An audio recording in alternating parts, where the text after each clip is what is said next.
Assalamualaikum warahmatullahi wabarakatuh. Jumpa lagi di channel yang keren ini, channel Mas Yano.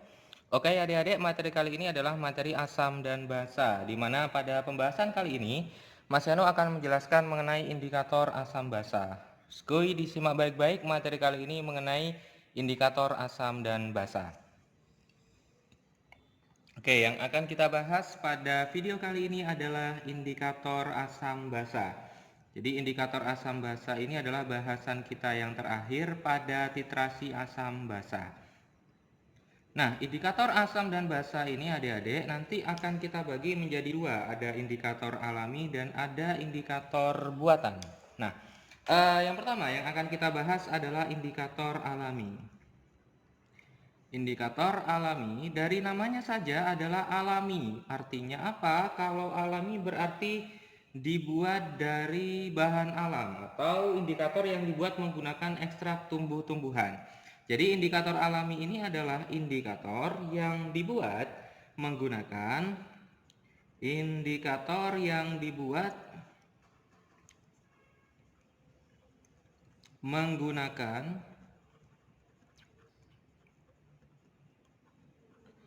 bahan-bahan alam atau ekstrak tumbuh-tumbuhan. Ekstrak tumbuh-tumbuhan. Oke. Ekstrak tumbuh-tumbuhan. Jadi di sekitar kita, di sekeliling kita itu banyak sekali bahan-bahan alam yang dapat kita gunakan sebagai indikator. Maka kemudian kita sebut sebagai indikator alami. Nah, contohnya adik-adik, pada indikator alami ini ada banyak sekali contohnya. Ada kunyit. Contohnya ada kunyit. Contoh lain ada kubis merah. Ada kubis ungu juga.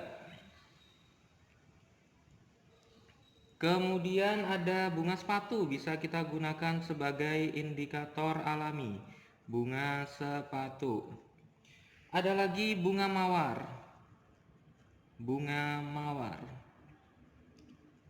Dan lain sebagainya. Ada banyak sekali bahan-bahan alam yang kita bisa gunakan sebagai indikator alami. Nah, saya beri contoh misalkan adik-adik kunyit sama mawar saja yang yang sering kali kita jumpai di kehidupan kita sehari-hari. Ada kunyit, ada mawar.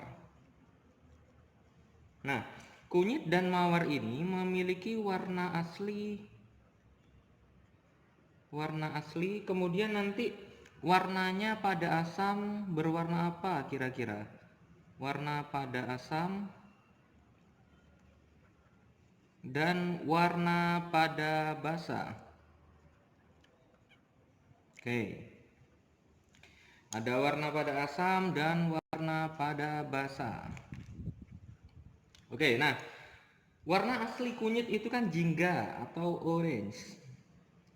Nah, ketika dicelupkan atau dimasukkan ke dalam larutan yang bersifat asam, kunyit itu nanti akan berwarna kuning.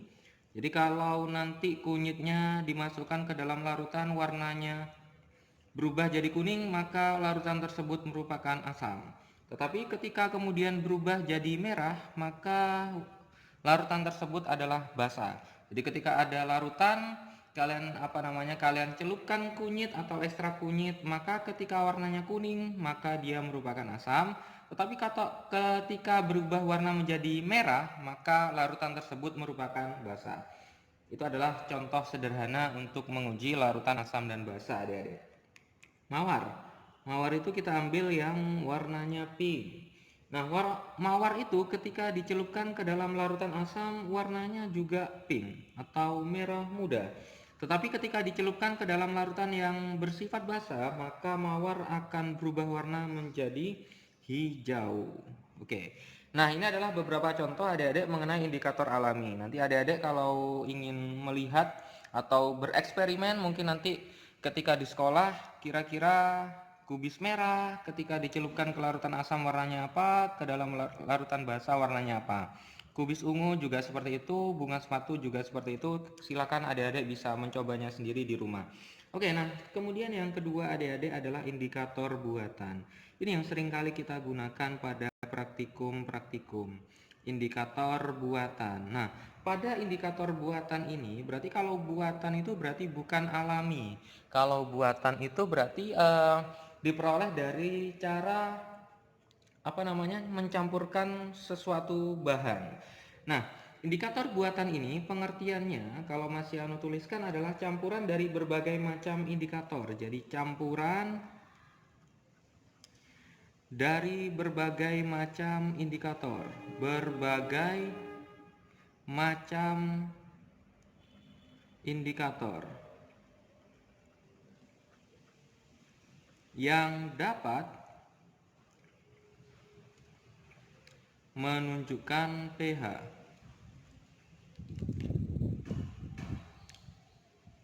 suatu larutan, pH suatu larutan.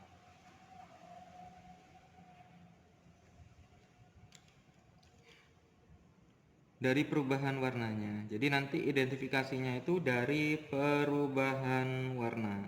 Jadi kalau berubah kira-kira nanti akan seperti apa pH-nya. Nah, di sini Mas Yano akan menuliskan juga mengenai indikator buatan ini ada apa? Contohnya yang sering kali kita gunakan di praktikum atau di laboratorium. Nah, di sini ada indikator misalkan indikator.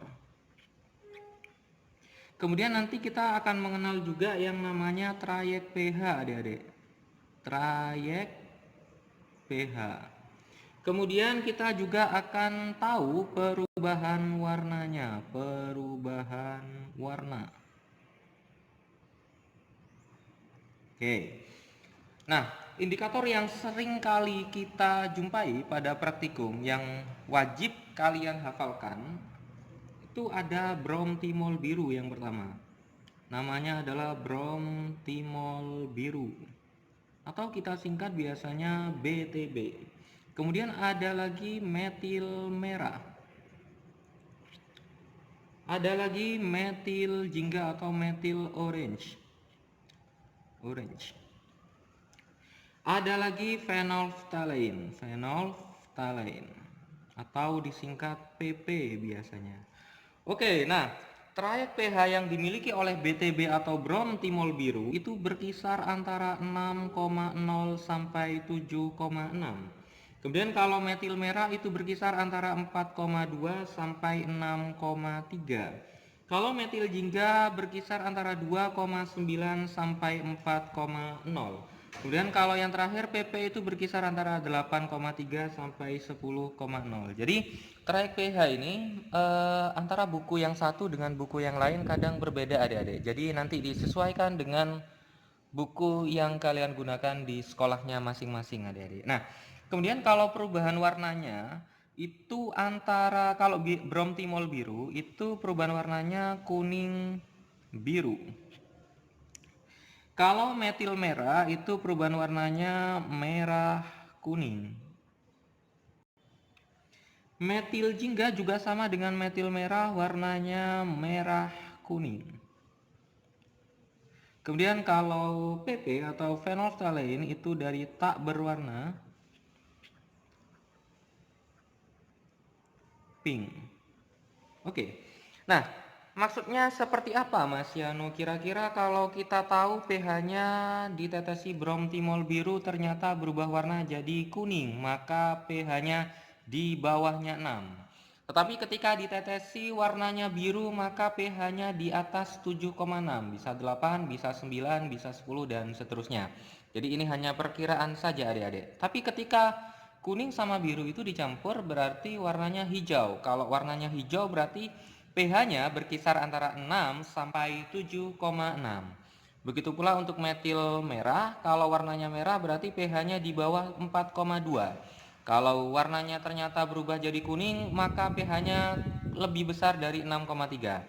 Tetapi ketika warnanya berubah jadi orange, maka pH-nya berkisar antara 4,2 sampai 6,3.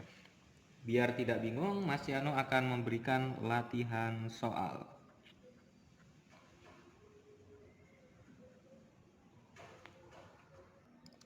Oke, ini adalah soalnya adik-adik. Dari pengujian air limbah diperoleh data sebagai berikut. Jadi ada limbah A dan limbah B. Ketika limbah A ditetesi indikator BTB berubah warna jadi kuning, ketika ditetesi metil merah warnanya orange, ketika ditetesi metil orange warnanya kuning, ketika ditetesi PP maka tidak berwarna. Maka dari percobaan di atas dapat diperkirakan secara berturut-turut pH limbah A berapa, limbah B berapa. Oke, kita akan menjawab terlebih dahulu satu persatu dimulai dari limbah A. Oke, nah pada limbah A caranya seperti ini adik-adik. Jadi harus harus ditonton sampai selesai ya. Cara mengerjakan soal seperti ini. Ini seringkali keluar adik-adik, soal seperti ini. Pasti keluar biasanya. Nah, caranya kita buat trayek pH atau buat garis lurus seperti ini dulu adik-adik. Nah, sekarang kita identifikasi satu persatu. Oke, nah biar tidak bingung, kalau yang berwarna biru itu nanti adalah BTB, kalau nanti yang berwarna merah itu nanti metil merah, kalau yang berwarna hijau itu metil orange, kalau yang berwarna hitam itu phenolphthalein atau PP itu ya. Nah, sekarang dimulai dari BTB dulu. BTB ini warnanya kuning. Nah, kita cek di sini. Ini pasti biasanya diketahui ya adik-adik. Jadi tidak perlu kalian hafalkan. Biasanya diketahui di soal atau kalau tidak seperti itu di bukunya nanti bisa dilihat. Nah, kalau BTB warnanya kuning berarti dia kurang dari 6,0. Nah, kita buat trayek pH-nya 6,0. Nah, seperti ini adik-adik. Di sini katakanlah 6,0. 6,0. Oke, berarti kalau ditetesi BTB pH-nya berkisar antara di bawahnya 6,0. Oke, kita arsir seperti ini. Kemudian lanjut, setelahnya ada MM atau metil merah. Ketika ditetesi metil merah warnanya orange. Orange berarti di tengah-tengah ini ya, orange itu. Berarti jingga itu berkisar antara 4,2 sampai 6,3. Katakanlah 4,2 itu di sini. Oke. 6,3 itu di sini misalkan. Oke. Kemudian kita arsir adik-adik. Dan kemudian kita beri tanda. Kalau mm itu berkisar antara 4,2 sampai 6,3. Oke, lanjut ke metil orange. Metil orange warnanya kuning. Kuning berarti di atasnya 4 ya. Oke, di atas 4 berarti di sini 4 itu. Oke, katakanlah di sini. Oke. Kemudian kita arsir adik-adik. Kita arsir berarti kalau warnanya kuning ditetesi. Metil orange itu pH-nya di atas 4,0. Di atas 4,0. Oke. Nah, kemudian ketika ditetesi yang terakhir adalah PP. Tidak berwarna. Kalau tidak berwarna berarti di bawahnya 8,3. 8,3 misalkan di sini. Nah, kita garis 8,3. Oke. Berarti nanti kurang lebih seperti ini adik-adik. Jadi kita arsir semuanya, kemudian kita lihat dari bawah ke atas yang terkena arsiran itu antara sini ya. Nah, sini. Berarti antara 4,2 sampai 6,0. Artinya pH yang didapatkan dari limbah A itu berkisar antara 4,2 sampai 6,0. Ini adalah jawabannya adik-adik. Nah, sekarang kita coba cek untuk yang limbah B. Biar kalian lebih paham juga untuk yang limbah B. Nah, pada limbah B ini kita harus tahu ketika BTB warnanya hijau atau hijau, metil merah warnanya kuning, metil orange warnanya kuning, PP tidak berwarna. Maka kita gambar seperti ini dulu, buat garis lurus. Oke. Setelah buat garis lurus, maka kemudian kita cek dari yang BTB. BTB warnanya hijau. Kalau hijau berarti di tengah-tengah ini ya, 6,0 sampai 7,6. Oke, katakanlah di sini adalah 6,0. Katakanlah di sini adalah 7,6. Oke, kemudian kita arsir. Oke, berarti antara 6,0 sampai 7,6. Kemudian ketika ditetesi metil merah warnanya kuning. Kuning berarti di atasnya 6,3 Adik-adik. 6,3 katakanlah di sini. Oke. Berarti kira-kira berapa kira-kira nanti berkisar di sini ya. 6,3. Oke, nah setelah itu tadi ya, kuning 6,3. Oke, kemudian MO, metil orange, warnanya kuning, di atasnya 4. 4 katakanlah di sini. Oke, 4 katakanlah di sini.